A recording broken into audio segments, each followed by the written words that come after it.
Geze igihe cy'isaha 6 zirenga ko iminota 10 muri studio za Radio Magara Times FM akaba ari umwanya wo kumviriza amakuru mu Kirundi nayo tukaba tugiye tuyashikirizwa na mugenzi wacu Vigirman Ahmed. Ndakuramukije Ahmed, ndongera ndaguhani ikaze. Ndakuramukije Eliana. Ndabaramukije nshuti bakunzi muri ko muratega amatwi ibigano vya Radio Magara Times FM kaze mu makuru y'uno munsi genekerezo rya 4 ntwarante umwaka 2020 nakabagizwe n'izingingo nkuru zikurikira. Barashima umwimbu bariko bararonka naho babishika keshi bagahura n'impanuka ziba ziturutse ku muyaga abo nabo akaba arabarovyi. Mugihe abandanya hibonekeza ikena ry'umuyaga nkuba muri komine ya Bugarama harabafashe umugambi wo gusharija amabateri bakoresheje amamoteri atandukanye. Eka muri ano makuru turaza kumva aho abasanzwe baturira amakara bashima akazi kabo ndetse akaba afasha n'imiryango itari mike.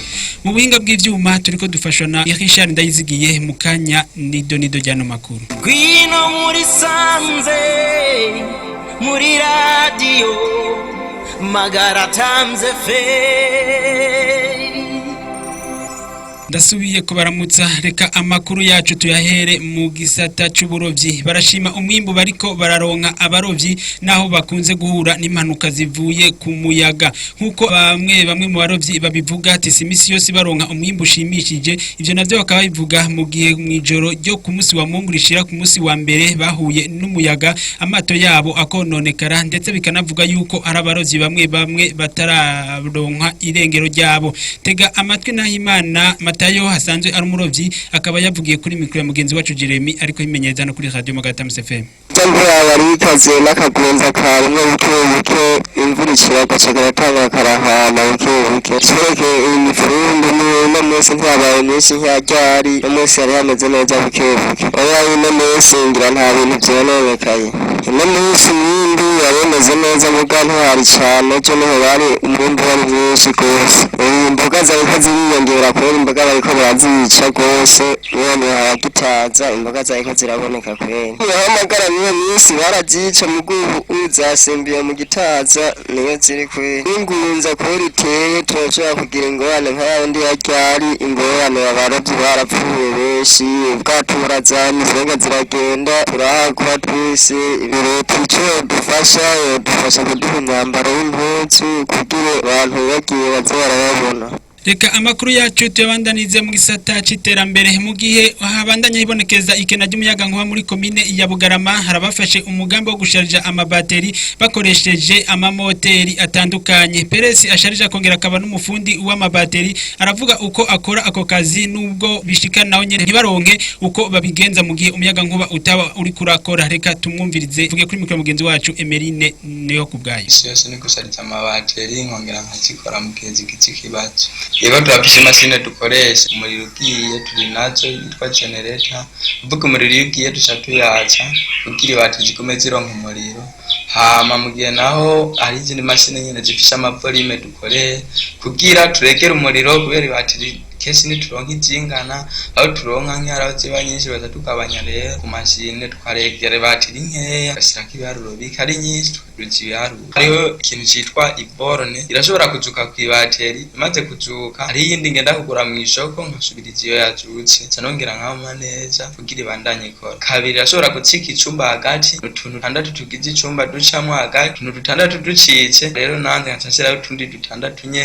nkasubiza utwo twacitse kugira icumba simbishi bandanye ikora ibateri ibyumba bisigaye vuga ibateri rigizwe n'ibyumba 6 hapfuye kimwe hasigara hakora 5 mugabo imaze gupfa mu icumba kimwe uyipimye ikibiharuro bimwe 13 bikwica kubera iba yavuye mu icumba kimwe bipima 12 na 50. Yego ngaho turafishe ibateri nyinshi zifishe ubwoko butandukanye. Bambe hariho amasampere hariho senkani hariho 40 na 75 zirimo rero baturiko zishumbashumbanye ubunini no kubuto niko usanga kesi zishumbashumbanye n'ubukomezi hanini usanga ikomeye cyane hari niyo usanga ari nini ariko idakomeye shwatiri ngaho ubona ngaho harimo igikomeye harimo idakomeye cyane cyane mbere igikomeye nico nyinshi kubera nyinshi zikirishanje. Yego ndafise igipimo mpimisha kesi nyinshi izinona zirashuha ugize nini campima n'agapimo ndapima nkabona bati ko yuzuye ikijije 13 na 50. ngo naho biruko arabandanya avuga ati mu gihe atamuyaga nkuba ubu hari barahura n'uruhombo rutari ruto ndetse n'amabateri baba bariko barasharija agahura n'isanganya. Reka twongere tumutega amatwi.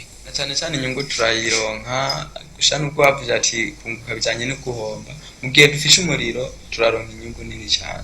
Mu gihe umuriro ugiye turagira uruhombo rurerure kuko twakimashi basine twashikoshoma amajuto dushanga ducanya amajuto menshi dushanga nta nyungu ndende turoje ngiyo tworonka mu gihe dukoresheje umuyagankuba. Cyane cyane intambamyirwa amatwahuye nazo keshi imbere kaba urabona iyo dusharize bateri ngaho ziri kumwe zirakwega umuriro haraja akamoto ngaha gahinduka injoshi gahinduka ukumva ko imoto kundi ugena tuko tubikoramo ni ibintu bishaka kuguma murabura urumva ifite n'intambamye kuri twe kwishora kutucanira ingwara imitima n'ibindi ingwara nyene zigerako n'iyindi ntambamye keshi kunda kuba urashobora gushanga umukasi urahiye uturiye bateri kuri borone yaducemo umwoyo mu gihe utabaye hafi iturira n'icyo zindi niyo ni intambamye kandi mu gihe naho atari ivyo naho haraturika ibateri bivanye n'ukuntu yashushe cyane kubera ikibateri wabona ngani nyinshi ndashobora kuzikorakora ko ndiko ndaraba kimbe mu gupima hazasanga ibateri nayisimbye kakigira ingorane kavyibyo cyo n'intambamye twenda duhurana. Kamakuru yacu tuyarangirize mu bidukikije guturira amakara ni bimwe bifasha mu basanzwe bakora ako kazi ndetse na nyamakara kazafasha imiryango itari mike.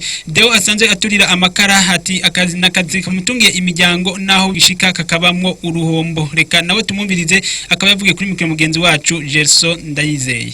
Gatanguye muri 2010 biradufasha mu kubaho icyo umuntu akeneye arashobora kukironka kuko yaciye umukara. Yego kenshi na kenshi nkaho duherereye birafasha kuko hariho nk'abantu usanga bakenye ugasanga urakeneye nk'ikintu ntushoboye kukironka mugabo uciye umukara urashobora gukuramo nk'agahene hama kazogufasha muri kazoza. Intambamye ntizibura kuko urashobora kuba uri gukora bigashika ukitema canke naho wayituriye ugasanga yahiye yose ukabuhomvye ugasanga ari kiziko gusa ryabaye ivu gusa atakintu na kimwe kirimo. Nko muri iki gihe ibintu by'umukara nta bantu batwiruka ko cyane turashima. Akabi naho turangirije amakuru yacu no musi ariko kuma dufatiye mu mvaye no munja reka tubibutse ingingo nkuru zari ziyagize. Barashima umwimbu bariko bararonka abarovyi ngo naho bakunze guhura n'impanuka muri ico kiyaga ca Tanganyika. Mu gihe ababandanya hibonekeza ikena ry'umuyaga nkuba muri komine ya Bugarama harabafashe umugambi wo gusharija amabateri bakoresheje amamoteri atandukanye. Mureje kwiyumvira yuko guturira amakara ari bimwe mu bifasha abasanzwe bakora ako kazi ndetse amakara kanaza anafasha imiryango itandukanye. Reka ndabashimire inshuti bakunzi mwariko muratega amatwi amakuru yacu. Reka nkengurukire aho mu gisata cyo gutorokanya amakuru barayadutorokanirije nibagiye gushimira Richard Ndayizigiye ariko atuma amajo bashikira neza amakuru nayo mukamuri kumyashikizana na Ahumere Bigirimana mugiraho muba mwubaho. Gwino muri sanze muri radio Magara Times FM.